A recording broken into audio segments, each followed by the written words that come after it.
दोस्तों, भारत का एक वीर था जो लड़ा था कभी अपने देश की शान के लिए, लेकिन उसे युद्ध लड़ते हुए किसी ने भी नहीं देखा था।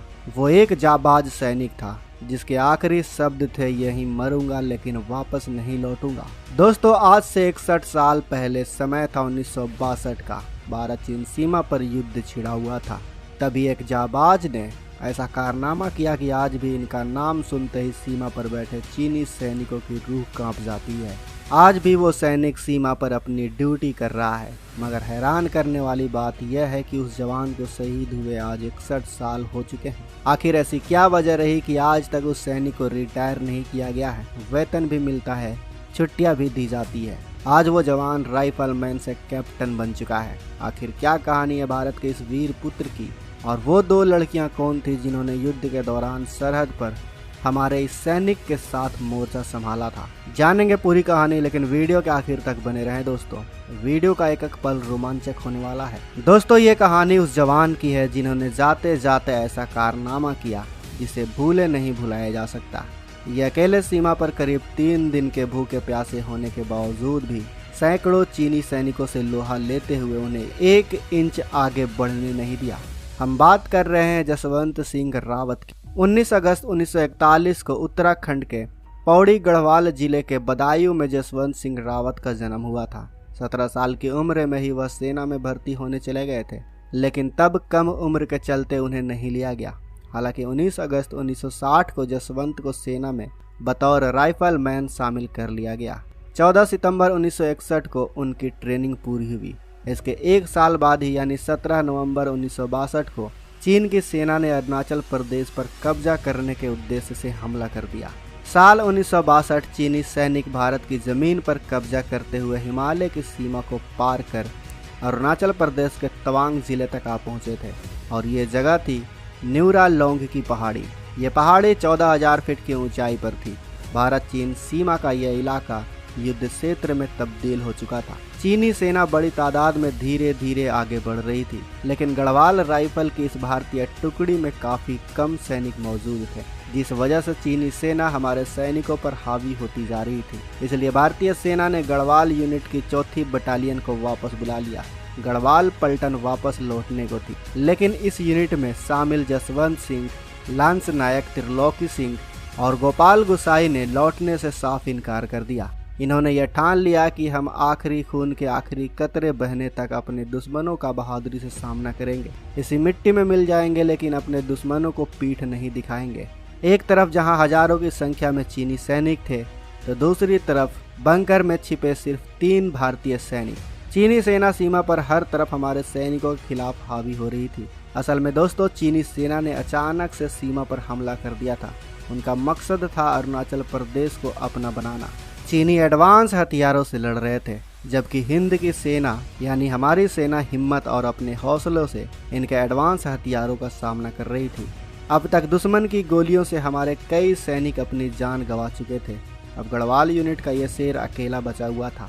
इनके पास भागने का पूरा मौका था, लेकिन उन्होंने अपने दुश्मनों का सामना करना ही सबसे ठीक समझा, और पहाड़ी के पीछे दुश्मनों के हजारों सैनिकों के साथ हमारे देश का वीर पुत्र अकेला ही लड़ रहा था। करीब 3 दिन तक चीनी सेना को यह समझ ही में नहीं आया कि उस पहाड़ी के पीछे भारतीय सेना के कितने सैनिक मौजूद हैं। असल में राइफलमैन जसवंत सिंह रावत ने अपनी एक योजना के तहत यहाँ पर काम किया था। वो बारी बारी से अलग अलग बंकरों में जाकर दुश्मनों पर फायरिंग कर रहे थे। प्लान के तहत तीनों बंकरों पर इस तरह फायर को लगाया गया कि दुश्मनों को लग रहा था कि काफी संख्या में भारी सैनिक मौजूद हैं। इनका पूरा कनेक्शन भारतीय सेना से टूट चुका था, लेकिन फिर भी राइफलमैन जसवंत सिंह रावत भूखे प्यासे दुश्मनों से लड़ रहे थे। और इसी दौरान इस पहाड़ी क्षेत्र पर मोनवा जनजाति का एक परिवार हमारे सैनिकों के लिए देवदूत बनकर आगे आया। इसी परिवार के नूरा और सेला नाम की 2 लड़कियों ने राइफलमैन जसवंत सिंह की पूरी मदद की। यहाँ तक कि इन लड़कियों ने चीनी बंदूकों को लाकर हमारे इस जवान को मुहैया करवाई।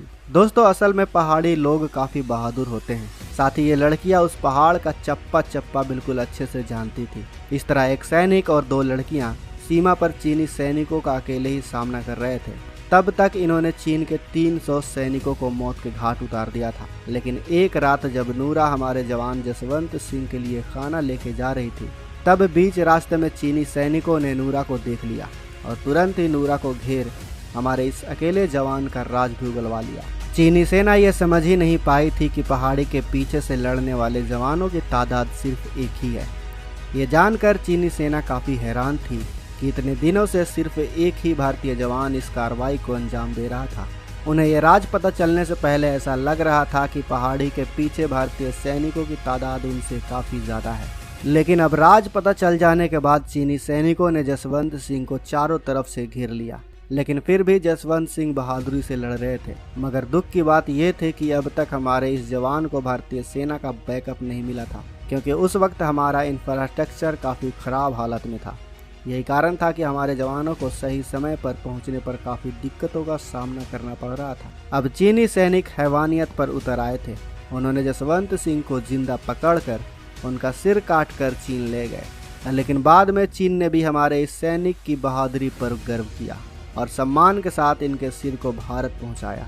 राइफलमैन रावत को 1962 के बाद युद्ध के दौरान उनकी वीरता के लिए मरणोपरांत महावीर चक्र से सम्मानित किया गया। जसवंत सिंह रावत भारतीय सेना के अकेले ऐसे सैनिक हैं जिन्हें मौत के बाद प्रमोशन मिला।